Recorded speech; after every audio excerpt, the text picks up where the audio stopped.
नमस्ते दोस्तों। मैं आज आपके लिए मास्टर इन डायरेक्ट मार्केटिंग एक कोर्स जो है, आप सभी लोग जानते हैं कि आजकल डायरेक्ट मार्केटिंग का कोर्स कॉलेजों में अवेलेबल है। मेरे ख्याल से कुछ यूनिवर्सिटीज़ में उसका मास्टर्स कोर्स भी है। तो उन सभी कोर्स का एक समरी मैं यहाँ पर लेता हूँ कि आप सभी लोग जानना चाहिए कि डायरेक्ट मार्केटिंग होता क्या है, कैसे करना चाहिए, कहाँ पर हमारी फेलियर आती है। आप किसी भी कंसेप्ट को कर रहे हो तो आप जानना चाहिए कि where is my issue correctly. तो जानिए, समझिए। और इसको मैं एपिसोड में डाल देता हूँ कि मेरे ख्याल से एक 18-20 के करीब कोर्स आएगा। ज़्यादा मैं लूँगा नहीं, ज़्यादा से ज़्यादा एक 20 मिनट का एक एपिसोड रहेगा। तो ये जो पहला वाला जो रिकॉर्ड कर रहा हूँ ज़रूर देखिए, आपको अच्छा लगता रहेगा तो सब्सक्राइब कीजिए। यूट्यूब में MKR CSM अगर डालेंगे तो आप मेरा चैनल देख सकते हैं। उसको सब्सक्राइब करने पर आपको अगला जो एपिसोड जब मैं डालता हूं तो वो भी आप देख सकते हैं। तो चलिए मैं अपनी विषय के बारे में ज़्यादा एक्सप्लेन करता हूं। एक जानिए कि बिजनेस बहुत किस्म के होते हैं, बहुत सारे किस्म के बिजनेस होते हैं। एक तो है ट्रेडिशनल बिजनेस और एक है मल्टी लेवल बिजनेस। देखिए, दोनों बिजनेस अपने अपनी तरफ से प्लस भी है, माइनस भी है। ट्रेडिशनल बिजनेस होता क्या है कि जैसे कि हम लोग दाल आटा चावल वगैरह जो बेचते हैं दुकानों में, उसको बोलते हैं ट्रेडिशनल। यानी बनाता कोई और है, किसी किसी कोई कंपनी पैक करती है। समझिए एक कोई टीवी बेच रहा है, चलो, टीवी का अगर कीमत रहेगा 10,000 मगर बिकती है 50-60 हजार में। तो क्यों, कहाँ पर जाती है ये पैसा? पैसा जाती है कि दुकान वाले को तो फायदा होना चाहिए, और दुकान में जो लोग लाते हैं डिस्ट्रीब्यूटर उनको फायदा होना चाहिए, गाड़ी वाले को उसका भाड़ा होना चाहिए, गोडाउन वाले को भाड़ा होना चाहिए। उसके बाद में एक स्टेट डिस्ट्रीब्यूटर रहेगा, उसके उसके ऊपर अगर कोई जोन डिस्ट्रीब्यूटर है, उसके ऊपर नेशनल डिस्ट्रीब्यूटर है। तो हर बंदे को पैसा चाहिए और कंपनी वाले को भी फायदा चाहिए। और सबसे महत्वपूर्ण यह है कि ये जो हम लोग पैसा खर्चा करते हैं इसमें से 60% वो एडवर्टाइजमेंट में चला जाता है। क्योंकि बिना जाहिरात के कोई चीज जाने वाला नहीं है, तो उसको तो जाहिरातों में डालना पड़ता है ना। तभी जब जाहिरात देखेंगे अच्छा लगेगा तो हम लोग देखेंगे, अरे यार टीवी में देखा था यार, लगता है, चलो देखते हैं, उस प्रोडक्ट को हम लोग खरीद लेते हैं। तो इसको बोलते हैं ट्रेडिशनल मार्केट, जिसमें 60%, कम से कम 60% वो जो एडवर्टाइजमेंट में खड़े रहते हैं, जैसे सचिन तेंदुलकर है या कोई भी है, अमिताभ हो या कोई भी फिल्म स्टार हो, उनका पे आउट उसी में निकल जाता। देखिए, ये सब हमारी जेब से जाता है। आप एक चीज जानिए, ये जाती कहाँ से है? हमारे जेब से। और मल्टी लेवल नेटवर्क या डायरेक्ट मार्केटिंग के बारे में अगर मैं कुछ बताऊं तो वो भी अलग अलग किस्म के हैं। जिसमें टेली मार्केटिंग है, जिसमें टीवी में उनका जो प्रोग्राम वगैरह चलता है कि हमारा ये प्रोडक्ट का ये सब गुण है, इसको अभी खरीदेंगे तो इतना डिस्काउंट है, ये है वो है। तो हमारा टोल फ्री नंबर पे आप जो ये जल्द से जल्द कांटेक्ट करेंगे, उसको बोलते हैं टेली मार्केटिंग। मगर टेली मार्केटिंग की तरह डायरेक्ट मार्केटिंग है। डायरेक्ट मार्केटिंग में होता क्या है कि कंपनी वाला होता है और उसमें जो काम करने वाले डिस्ट्रीब्यूटर्स होते हैं वो तो फ्रीली ज्वाइन कर लेते हैं, और ज्वाइन करने के बाद में इस प्रोडक्ट के बारे में वो लोग प्रमोट करते हैं। तो जो भी फायदा यहाँ पे मिलता है उन वर्क करने वालों को दिया जाता है। तो वैसे ही जो लोग खरीदते हैं सामान, वो खरीदने पर इतने इतना इतना प्रतिशत उनके हिस्से में हो जाता है। मतलब एक चीज जानिए, हम चाय खरीद रहे हैं, ओके, चाय पत्ती अगर खरीदेंगे तो महीने में एक बार तो एक तो बक्सा तो लग जाएगा। तो रोज के हम लोग कम से कम 8 या 10 चाय बनाते हैं एक घर में।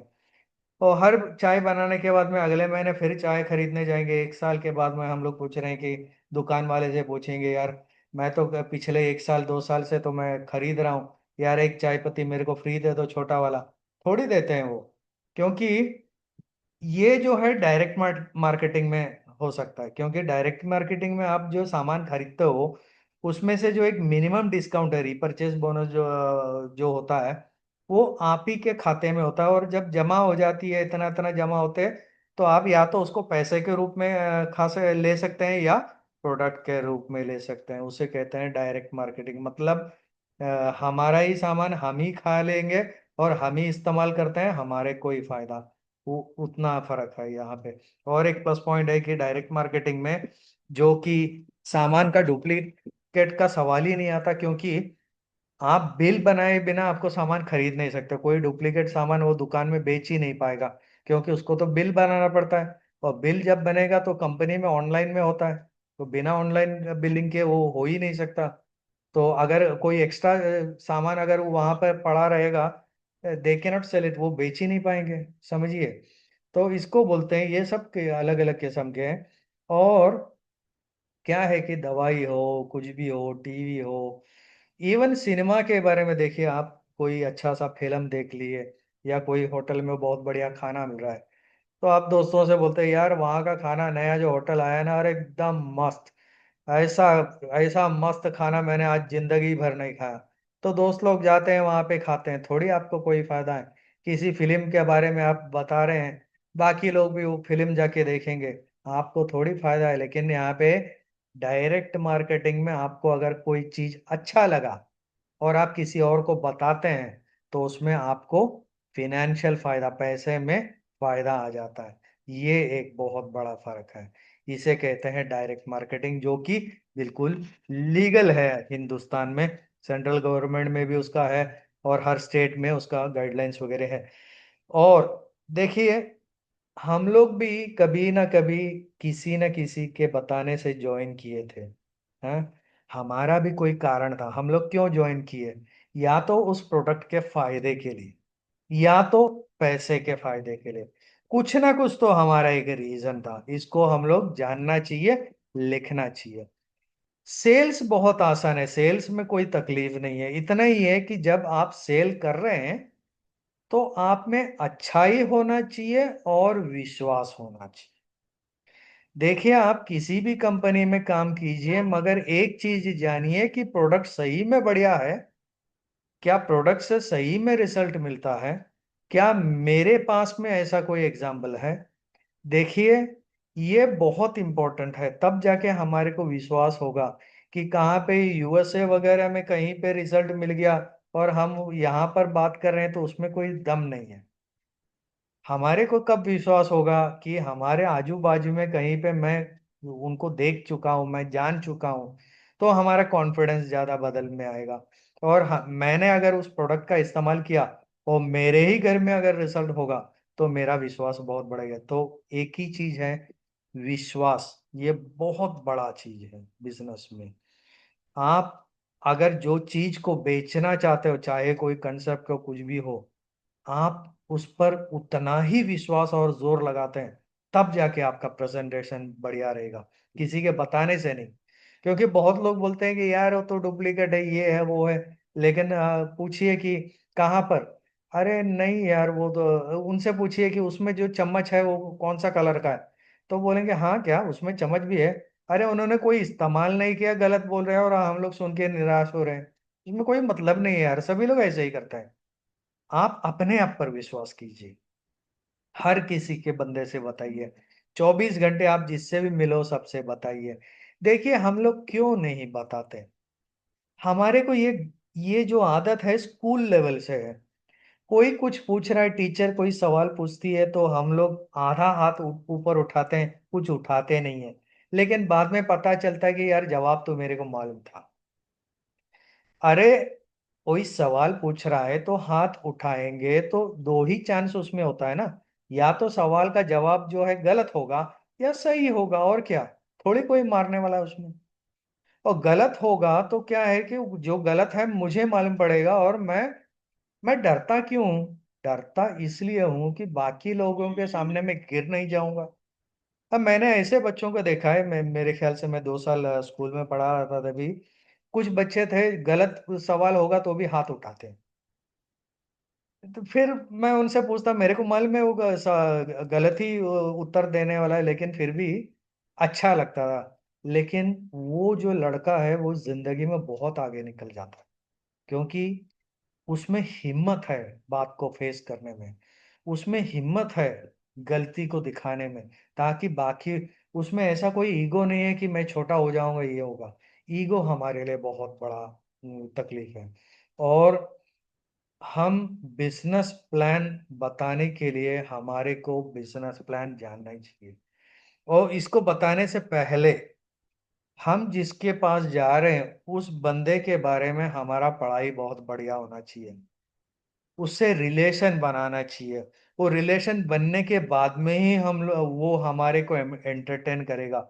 और जब एंटरटेन करेगा तब आप वहां पर बस बोलते ही मत जाना। कुछ सवाल पूछना जिसके जवाब वो देगा, ताकि हम लोग उसको ज्यादा स्टडी कर पाएंगे। इस टॉपिक के बारे में धीरे धीरे मैं जैसे एपिसोड हमारा आगे जाएगा मैं उसके बारे में बताता रहूंगा।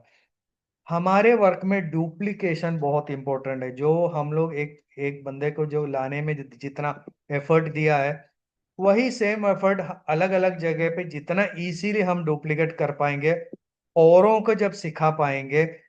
आप तभी सिखा पाएंगे जब आप सक्सेसफुल हो। और सक्सेस मिलने के लिए कुछ सीक्रेट्स जरूर है, उसको जानना ही चाहिए। सबसे इजी टेक्निक है, आप ज्यादा सुनिए, बोलिए मत। सुनते रहिए, तब जाके आपको उनका जो नीड है, उनका जो नेसेसिटी है, वो जान सकते हैं। हम लोग सभी लोग ज्वाइन करने के टाइम में अरे बहुत एक्साइटेड है, जब पहली बार किसी कंसेप्ट में गए, देखो यार मैं उनके जैसा डायमंड बनूंगा ये वो वगैरह बोल के। लेकिन कुछ दिन के बाद होता क्या है कि सब जैसे बलून में से, गुब्बारे से जैसे हवा निकल जाता है। फिर हम लोग बोलते हैं यार वो सुनने में तो ठीक है यार, बिजनेस वॉल्यूम, वो ये वो स्लैब वगैरह पोजीशन सब ठीक है यार, लेकिन मेरे से होगा नहीं यार, प्रोडक्ट बहुत महंगा है, ये है वो है। हम लोग हर किस्म का रीजन ढूंढते हैं। यार मेरे गांव में तो कोई लेने वाला नहीं है, अब मेरे तो ऐसे कोई दोस्त लोग हैं नहीं, कहाँ से यार। देखिए, हर चीज में अगर कोई किसी को हराता रहेगा, वो आप ही हैं। आप अपने आप को हराते हैं और कोई हराता नहीं। चाहे दुनिया कुछ भी बोले, आप अपने आप को अगर दबा देंगे तो बात खत्म। कभी दबाना नहीं, कभी किसी के लिए कारण मत ढूंढना। हर चीज को सीखना पड़ता है। अरे बिना सीखे जिंदगी में कभी कुछ हुआ ही नहीं है। छोटे बच्चों को देखो, चलने को सीखते हैं, गिरते हैं, उठते हैं, लेकिन उससे वो गिरने की वजह से वो चलना बंद नहीं करता। इसी तरह से हमारे को भी चालू रहना चाहिए। और एक चीज जानिए कि सबसे बड़ा दर्द कब होता है कि मैंने बहुत सारे कंसेप्टों में, मैं वो मैनेजमेंट के बाजू में से था, ट्रेनिंग वगैरह लेता था डायरेक्ट मार्केटिंग का। तभी मैंने जान लिया कि बहुत सारे लोग वो अपने रिश्तेदार या अपने दोस्तों को ज्वाइन नहीं करवाता। और होता यह है कि किसी एक दिन मीटिंग में जाते ही 2 या 3 महीने के बाद वो देखता है कि अरे ये तो मेरी बहन है। अरे तुमने कब ज्वाइन किया? अरे मैंने ज्वाइन भी किया, मैं ऑलरेडी फर्स्ट पोजीशन में जाने वाली हूँ। तभी दर्द लगता है, यार मैंने उनसे बात ही नहीं किया, मैंने मेरे दोस्त को नहीं बताया, लेकिन दोस्त यहाँ पे आया किसी और टीम की तरफ से। ये आपका प्रॉब्लम था, क्योंकि आपने इसलिए नहीं प्रेजेंट किया कि यार मेरे बोलने से वो आएंगे नहीं आएंगे यार वो। देखिए, इस दुनिया में ऐसा कोई नहीं है। कम से कम 100 लोग अगर लेंगे, 100 के 100 लोग, हर किसी को कुछ ना कुछ चाहिए। ऐसा कोई जिंदगी इस दुनिया में नहीं है जिसको कुछ नहीं चाहिए। देखिए, बहुत सारे करोड़पति हैं। आप सोचेंगे मैं उस करोड़पति से क्या बात करूंगा, वो तो ऑलरेडी करोड़पति है, लेकिन उनको प्रोडक्ट चाहिए रहेगा। उनको पैसा नहीं चाहिए, उनको प्रोडक्ट तो चाहिए। कुछ लोग हैं जिनको रिलेशन चाहिए, कुछ लोग हैं जिनको पैसा चाहिए। हर बंदे को कुछ ना कुछ चाहिए। उसका मतलब है कि इस दुनिया में एवरी पर्सन, हर एक व्यक्ति एक प्रोस्पेक्ट है। आपके ऊपर है वो प्रेजेंट करना। जहां भी जाओ, जहीं पे भी जाओ, जैसे स्कूल वाली एग्जाम्पल मैंने बोला, आप प्रेजेंट कीजिए। आपको मिला तो मिला, नहीं मिला तो नहीं मिला, बट डू इट। आप अगर जब करेंगे तब जाके आपको मिलेगा। और इसमें अलग क्या है कि हम अगर किसी को कोई चीज प्रेजेंट करते हैं तो एक चीज जानिए कि वो बंदे को ऐसा नहीं लगना चाहिए, उस दोस्त को ऐसा नहीं लगना चाहिए कि मैं वहां पर गया हूं कि मैं बड़ा हो जाऊं, मेरा वॉल्यूम बड़ा हो। उसको ऐसा लगना चाहिए कि आप वहां पर आए हैं उनको हेल्प करने के लिए। बहुत लोग यहाँ पर गलती करते हैं, बहुत लोग अपना ये बड़ा बड़ा के बता रहे हैं, अपना कंपनी के बारे में बड़ा बड़ा बता रहे हैं। बहुत लोगों ने ऐसा कुछ एक्सपीरियंस भी कर लिया है। देखिए, सभी लोग एकदम ही थक गए हैं। उस थकावट में आप जब जाएंगे तो उनको ऐसा लगना चाहिए इस बार ये जो आया है वो वास्तव में मेरे लिए आया है, मुझे उसमें कुछ फायदा मिलेगा, मेरे लिए कुछ है उसमें। तब जाके वो इंटरेस्ट लेगा, वरना वो इंटरेस्ट नहीं लेगा, वो कभी आपके बारे में सुनेगा नहीं। देखिए, ये सिर्फ इंट्रोडक्शन था। इसका दूसरी भाग दूसरे एपिसोड में मैं डाल दूंगा, तो उसके लिए आप कृपया वेट कीजिए। आप इस चैनल को सब्सक्राइब कीजिए। एक चीज जानिए, डायरेक्ट मार्केटिंग एक फ्यूचर है, इंडिया में सबसे बड़ा बिजनेस है। मैंने जितना स्टडी किया, India, USA, China, UK, Malaysia, जितने भी कंट्रीज है, उस सभी देशों में ये बहुत स्ट्रांगली चलते हैं। लेकिन दुनिया का सबसे ज्यादा पॉपुलेशन जब इंडिया में है, 140 करोड़ जब अगर हम लोग बता रहे हैं, लेकिन यहाँ पर कोई भी इंडियन कंपनी इंटरनेशनल मार्केट में आज भी नाम बनाने के लिए हम लोग रुके हैं। तो ध्यान दीजिए, बाकी सभी विलायती कंपनी इंडिया में आकर अगर करोड़ों बना सकते हैं, क्यों हम लोग हमारे लिए कुछ नहीं कर सकते? सो टेक योर टाइम, जानिए कैसे एक कंपनी को जानना है, कैसे कंपनी, क्योंकि बहुत सारी कंपनियां बंद हो जाती हैं, उसका भी कारण क्या है, बहुत सारे प्रोडक्ट्स फेल हो जाते हैं, उसका भी कारण है। ये सब जब जानेंगे तब आप सक्सेस होंगे। हम लोगों ने, हर लोग कम से कम, ऐसा बहुत कम लोग हैं जिन्होंने कभी किसी कंपनी में नहीं ज्वाइन किया। किसी ना किसी कंपनी में कोई ना कोई तो ज्वाइन जरूर किया था, मगर वो उसमें चल नहीं पाया। उस गलती को हम लोग कैसे करेक्ट कर सकते हैं, इसको जब जानेंगे तब जाके हमारे को, हम जिस भी कंपनी में काम कर रहे हो उसमें सक्सेस मिलेगा। तो सब्सक्राइब कीजिए। मेरा अगला जो प्रेजेंटेशन है मैं आपको डाल दूंगा। So do wait, I will be waiting for the second episode. आप सभी को मेरे दूसरे एपिसोड में आप सबका स्वागत है बोल के मैं यहाँ पर रोक रहा हूँ। Thank you very much.